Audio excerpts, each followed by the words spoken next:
নমস্কার দর্শকবিন্দু, লোকসভা নির্বাচন 2024 এই লোকসভা নির্বাচনের প্রথম দফায় ভোট আজ যেটা শুরু হয়ে গিয়েছে, অর্থাৎ ভোট গ্রহণ প্রক্রিয়া শুরু হয়েছে।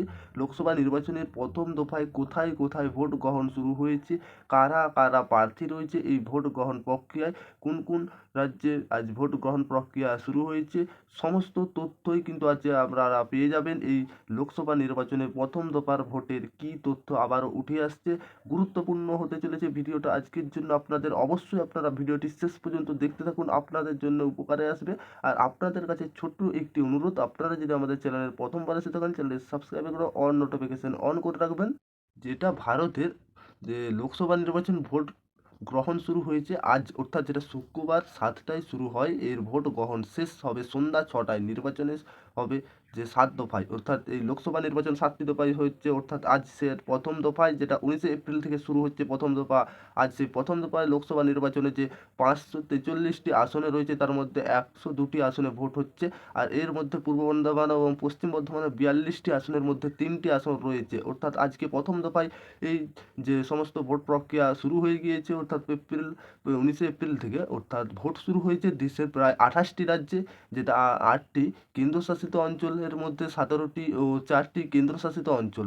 আজ নির্বাচন হচ্ছে অরুণাচল প্রদেশ রাজ্য বিধানসভায় 60টি ও সিকিমে 32টি বিধানসভায় আসনে। পশ্চিমবঙ্গে যে 3টি আসনে ভোট শুরু হয়েছে সেগুলি হলো কোচবিহার, জলপাইগুড়ি, আলিপুরদুয়ার। কোচবিহার তৃণমূল হয়ে লড়ছে জগদীশচন্দ্র বর্মা, যেটা জানা যাচ্ছে, অর্থাৎ বিজেপির নিশ্চিত প্রামাণিক, অর্থাৎ কংগ্রেসের পিয়া চৌধুরী, বামফ্রন্টের যে রয়েছে, অর্থাৎ নিশীথ চন্দ্র রায়। জলপাইগুড়ি আসনের লড়ছে তৃণমূল নির্মল চন্দ্র, যেটা আবারও জানা যাচ্ছে। অর্থাৎ এই সমস্ত ভোট প্রক্রিয়াগুলো শুরু হয়ে গেছে প্রথম দফায়, যেটা কমিশনার সূত্রে জানা যাচ্ছে। এবারে যতটা কিছু সম্ভাবনা হবে না কিছু, যেটা বিজেপিতে আছে জয়ন্ত কুমার রায়, অর্থাৎ বামফ্রন্টে সিকিম প্রার্থী যেটা দিয়েছে দেবরাজ বর্মন, অর্থাৎ আলিপুরদুয়ারেতে লড়ছে তৃণমূল, প্রকাশিত হচ্ছে যেটা জানা যাচ্ছে।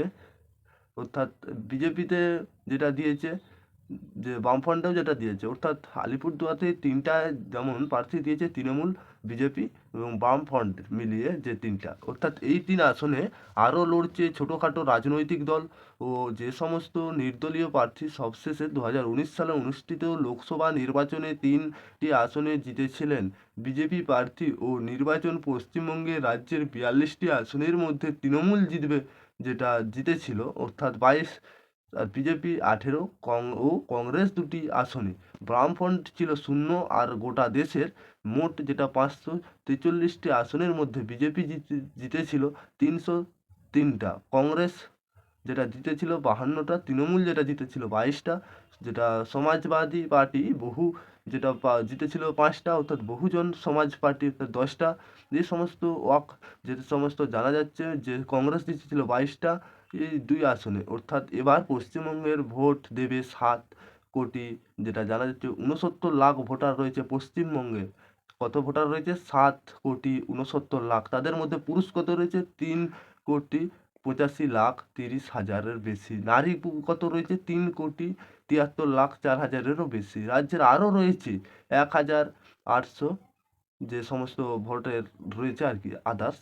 আজ পশ্চিমবঙ্গে 3 আসনে ভোট দিচ্ছে, যেটা ভোট প্রক্রিয়া শুরু হয়েছে। লোকসভা নির্বাচনের এই প্রথম দফা আজ থেকেই শুরু হয়েছে। এবারে ভোটের যে নিরপেক্ষা করতে কড়া নিরাপত্তা থেকে ফেলা হয়েছে, ভোটার কেন্দ্রগুলিকে নিয়োগ করা হয়েছে 263 যে কেন্দ্র বাহিনীর সদস্য। প্রতিটি কেন্দ্রে থাকবে কেন্দ্র বাহিনী, আরও থাকবে যেটা 12,310টি পুলিশ সদস্য নির্বাচন কমিশনারের তরফ থেকে। আবারও জানিয়ে দিয়েছে, এবার থেকে যে লোকসভা নির্বাচন খুব কড়াক্কড়, যেটা কেন্দ্রশাসিত নির্বাচন প্রয়োজনীয় ব্যবস্থা নিয়েছে।